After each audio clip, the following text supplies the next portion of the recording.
Hello दोस्तों, आप लोगों का स्वागत है फिर से गजकेसी बायो क्लासेस में। और आज हम सीखेंगे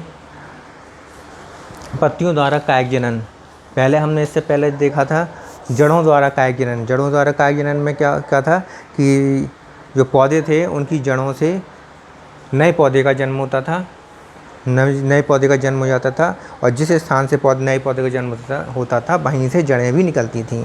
तो जैसे कि शीशम था, मुर्राया था, और डहेलिया था, शकरकंद था।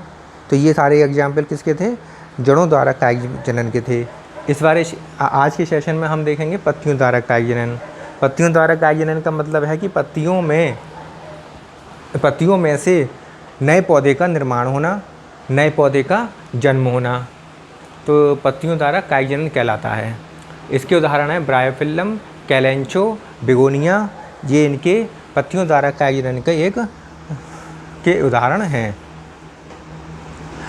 ब्रायोफिल्लम और कैलेंचो में क्या होता है कि पत्तियों के किनारे पर जो पत्तियां हैं, इन पत्तियों के किनारे पर ब्रायोफिल्लम में, जिसे अजूबा की पत्ती भी कहते हैं, ब्रायोफिल्लम में, अजूबा की पत्ती में, ये पत्ती के किनारे से नए नए पौधे का जन्म होता है। छोटे छोटे नए नए पौधे बन जाते हैं। इन पौधों के थोड़े से बड़े होने के पश्चात इस जगह का, जहाँ से ये पौधे बनते हैं, उस जगह की पत्ती गल जाती है और ये पौधा जो है वो नीचे की तरफ गिर जाता है और ज़मीन पे गिरकर वहाँ से नया पौधा, ज़मीन में नया पौधा बन जाता है। तो जो उगना शुरू होता है नया पौधा, वो पत्ती के अंदर ही उगना शुरू हो जाता है। पत्ती के अंदर ही एक छोटा सा नया पौधा बन जाता है। जड़ें भी उसमें विकसित हो जाती हैं, अपस्थानिक जड़ें उत्पन्न हो जाती हैं, और अपस्थानिक जड़ों के साथ ही ये पौधा यहाँ से टूटकर गिर जाता है और भूमि पर फिर आगे ग्रो करने लगता है। तो अजूबा की पत्ती, ब्रायोफिल्लम की जो पत्ती है अजूबा की पत्ती, उसमें इस तरह का होता है। कैलेंचो में भी इसी प्रकार का होता है। इसमें भी पत्तियों से ही, ये किनारों से नए नए पौधे का जन्म हो जाता है और ये पत्ते कुछ बड़े होने पर ज़मीन पर गिर जाते हैं, फिर वहाँ से नया पौधा बन जाता है। तो कैलेंचो और ब्रायोफिल्लम में तो इसी प्रकार से होता है, पत्तियों के किनारों से बनता है। जबकि बिगोनिया में पत्ते के किनारों से नहीं बनते हैं नए पौधे, बल्कि ये कहाँ से बनते हैं? इन पत्तियों की मिडरिब जो हैं, शिराएँ, मध्य शिराएँ, इन मध्य शिराओं से नए पौधे का निर्माण होता है। जैसे कि यहाँ पर दिखाया गया है, मध्य शिराओं से नए पौधे का निर्माण होता है। और साथ ही साथ पर्णवृंत, जो पत्ती का जो व्रंत है, पर्णवृंत कहते हैं, इस पर्णवृंत से भी नए पौधे का निर्माण होता है। तो बिगोनिया में दो जगह से नए पौधे का निर्माण होता है। पत्ती की मध्य शिरा से नए पौधे का निर्माण होता है और पत्ती के पर्णवृंत से नए पौधे का निर्माण होता है। जबकि कैलेंचो और ब्रायोफिल्लम में पत्ती के किनारों से नए पौधे का निर्माण होता है। तो ये तो हो गया पत्तियों द्वारा कायिक जनन। इसके बाद अब हम पढ़ते हैं बुलबिल द्वारा कायिक जनन के बारे में। बुलबिल एक संरचना है। कैसी संरचना है? गूदेदार संरचना है, जो फ्लैशी होती है, गूदेदार होती है, और कलिकाओं का रूपांतरित भाग है। कलिकाएं जो होती हैं जिनसे नए पौधे बनते हैं, कलिकाएं जो होती हैं, उन कलिकाओं में कलिकाएं कैसी होती हैं? गूदेदार हो जाती हैं। तो कलिकाओं का रूपांतरण है, जिसे जो गूदेदार हो जाता है उसको हम क्या कहते हैं? बुलबिल कहते हैं। ठीक है। तो बुलबिल द्वारा कायिक जनन के बारे में हम देखते हैं। इसके उदाहरण देख लीजिए। पहले इसके उदाहरण हैं ग्लोबा बल्बीफेरा। ग्लोबा बल्बीफेरा है, दूसरा प्याज है, और तीसरा अमेरिकन एलॉई है। अमेरिकन एलॉई को दूसरा नाम क्या है? एगेव भी कहते हैं अमेरिकन एलॉई को। ठीक है। तो चित्र जो बनाया है वो हमने किसका बनाया है? ग्लोबा बल्बीफेरा का बनाया है और एगेव का बनाया है।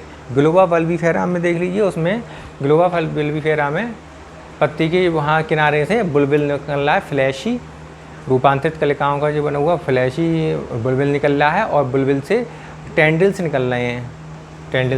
जबकि यहाँ पर क्या है? ये पूरा स्ट्रक्चर कैसा है? एवेक का बुलबिल है। एवेक का बुलबिल जो है छोटा सा, वो हमने पूरा का पूरा इसमें दिखाया हुआ है।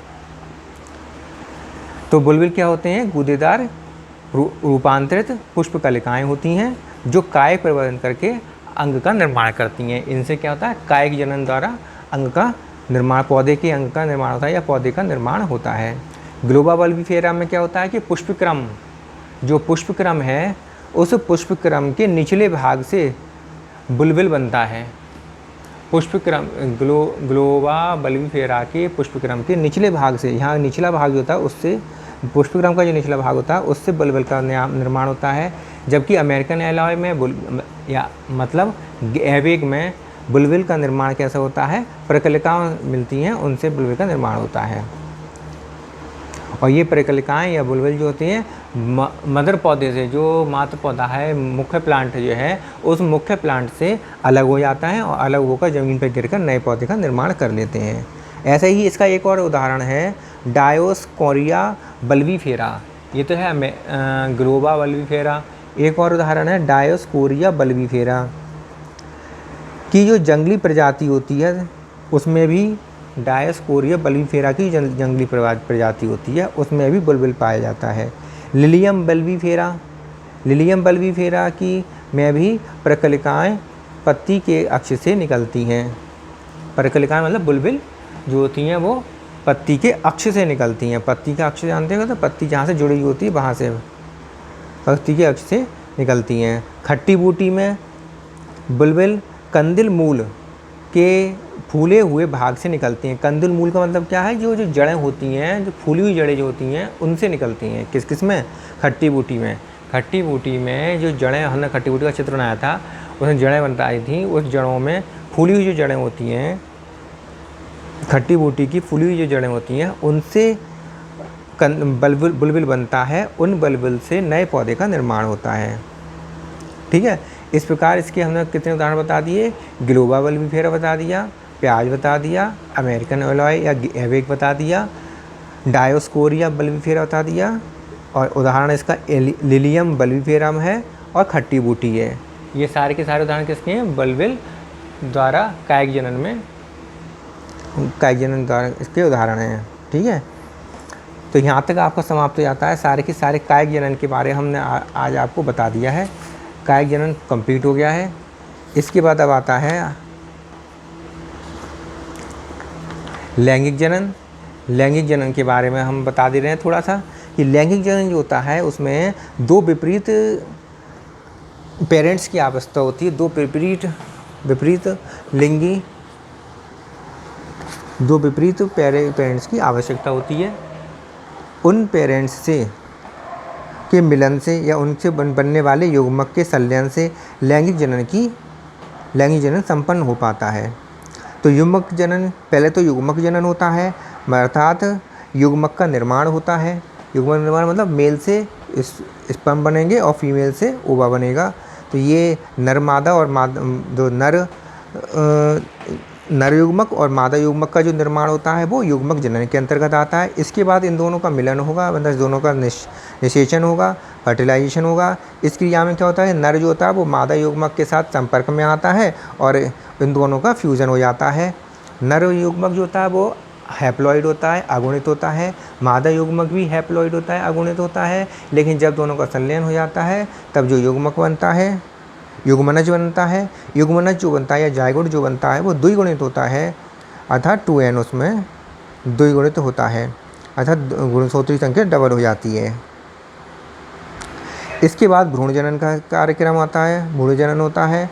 भ्रूण जनन में क्या होता है कि एम्ब्रियो का निर्माण होता है, भ्रूण का निर्माण होता है। किससे होता है भ्रूण का निर्माण? जो युग्मनज ना है उसी से ही भ्रूण का निर्माण होता है। ठीक है, इस प्रकार लैंगिक जनन की प्रक्रिया कंप्लीट होती है। ठीक है, तो अब लैंगिक जनन को डिटेल में बताएंगे हम नेक्स्ट सेशन में। आज के सेशन में बस इतना ही बताते हैं, इतना ही समझाते हैं।